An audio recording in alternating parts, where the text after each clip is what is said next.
নমস্কার, আমি টুলু। আমার আর এক নতুন রেসিপিতে আপনাদের সবাইকে স্বাগত। আজ হবে তালের পিঠে।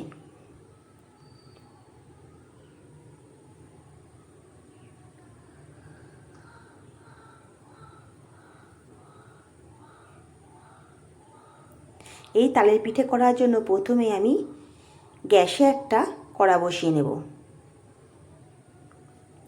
দিয়ে দেব দুটো কোরানো নারকেল।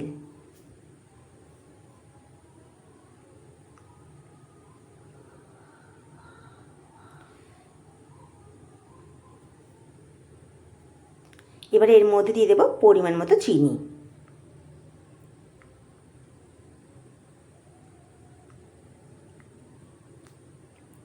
এবারে নারকেলটা চিনির সঙ্গে খুব ভালো করে মিশিয়ে নেব।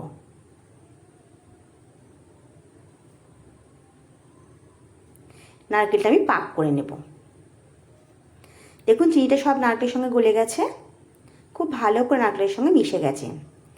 এবারে এর মধ্যে দেব দুটো ছোটো এলাচের দানা থেতো করে এর মধ্যে দিয়ে দিচ্ছি, তাহলে গন্ধটা খুব ভালো আসবে।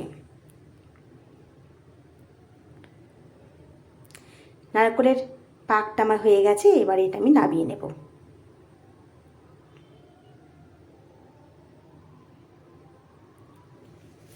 এবারে নারকেলের পাকটা আমি খুব ভালো করে ঠান্ডা করে নেব।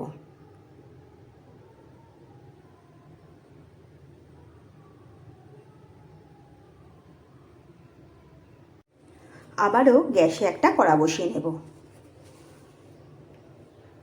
দিয়ে দেব তাল। তালের কাদটা আমি বার করানো আর দেখাচ্ছি না, আপনারা সবাই জানেন। আমি এই তালটা কালকেই তালের কাদ বার করে ভালো করে ফুটিয়ে রেখে দিয়েছিলাম। এটা একবার ফুটিয়ে নিয়েছি, আবারও এটা খুব ভালো করে গরম করে নিচ্ছি।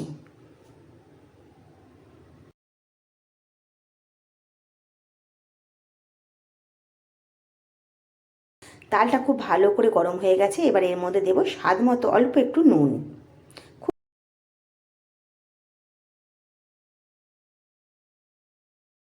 খুব ভালো করে তালের সঙ্গে মিশিয়ে নেব। তালটা খুব ভালো করে গরম হয়ে গেছে, এবারে দিয়ে দেব ছোটো বাটির 1 বাটি চালের গুঁড়ি। তালের সঙ্গে খুব ভালো করে মেশাবো। এই সময় গ্যাসের ফ্লেমটা একদম লোতে রেখে দেব। খুব ভালো করে মিশিয়ে নিয়েছি। এতে আর একটু চালের গুঁড়ি লাগবে, আরও দিয়ে দেবো 1/2 বাটি চালের গুঁড়ি। আবারও খুব ভালো করে তালের সঙ্গে মিশিয়ে নেব। এবারে গ্যাসের ফ্লেমটা বন্ধ করে দেব। তালটা গরম থাকতে থাকতেই গুঁড়িটাকে মাখতে হবে, তবে তালের পিঠেগুলো খুব ভালো হবে। আর পিঠেগুলো সেদ্ধ করার সময় ভাঙবে না। খুব ভালো করে মিশিয়ে নিয়েছি, এবার একটা থালার মধ্যে নামিয়ে নেব।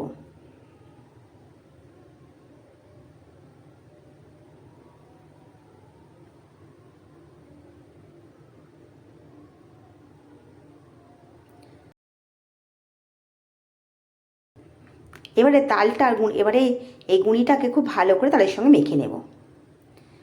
এটা হালকা গরম অবস্থায় মাখতে হবে, নইলে মাখা যাবে না। খুব ভালো করে মেখে নিয়েছি, তালের ডোটা খুব ভালো করে আমি মেখে নিয়েছি। এবারে এটা আমি 10 মিনিটের জন্য রেস্টে রেখে দেব। 10 মিনিট পর আসছি। গুঁড়িটা খুব ভালো করে সেট হয়ে গেছে। এবারে এই ডো থেকে অল্প অল্প একটু করে ডো নিয়ে নেব। নিয়ে হাতে প্রথমে গোল করে নেব, তারপরে এই ডোটাকে পিঠের আকারে করে নেব। পুর পিঠের আকারে করে নেব। প্রথমে খোল করে এর মধ্যে অল্প একটু নারকেলের পুর দেব, তারপরে মুখটা আমি মুড়ে দেব।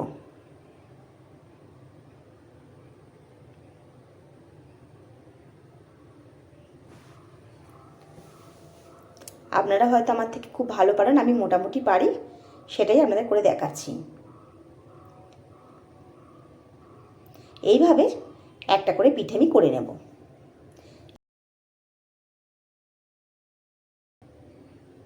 আমার একটা পিঠে হয়ে গেল।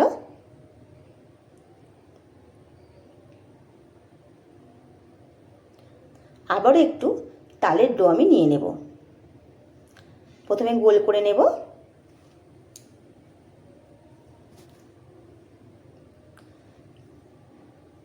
তারপর এটা আমি বাটির আকারে করে নেব।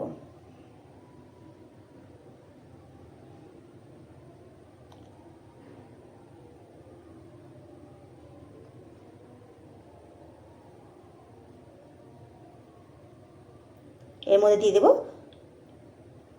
নারকোল, মুখটা খুব ভালো করে মুড়ে দেব।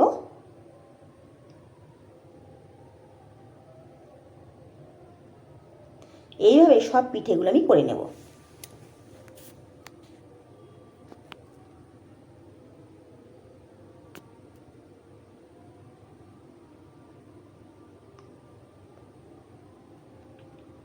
তালের পিঠেগুলো আমার সব হয়ে গেছে।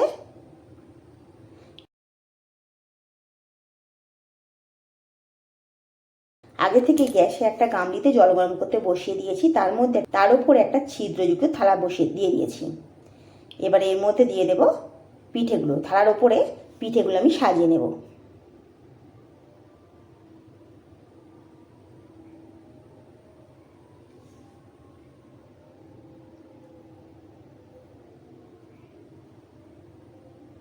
এবারে একটা থালা চাপা দিয়ে দেব ওপর থেকে। এবারে এটা 15 মিনিটের জন্য ভাপে সেদ্ধ হতে দেব। 15 মিনিট পর আসছে। আমার পিঠেগুলো সব হয়ে গেছে। হাত দিয়ে একটু টিপে টিপে দেখলেই বোঝা যাবে পিঠেগুলো হয়েছে কিনা। এবারে এটা আমি নামিয়ে নেব।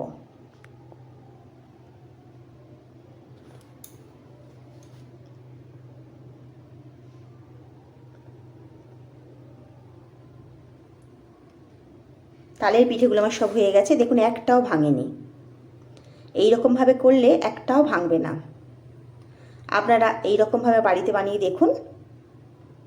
দেখুন পিঠেগুলো কত নরম হয়েছে। আপনাদের একটা ভেঙে দেখাচ্ছি, দেখুন। আপনারা এই রকমভাবে বাড়িতে বানিয়ে দেখুন, ভালো লাগলে কমেন্ট করে জানাবেন। যদি আমার রেসিপিগুলো ভালো লেগে থাকে একটা লাইক করে দেবেন।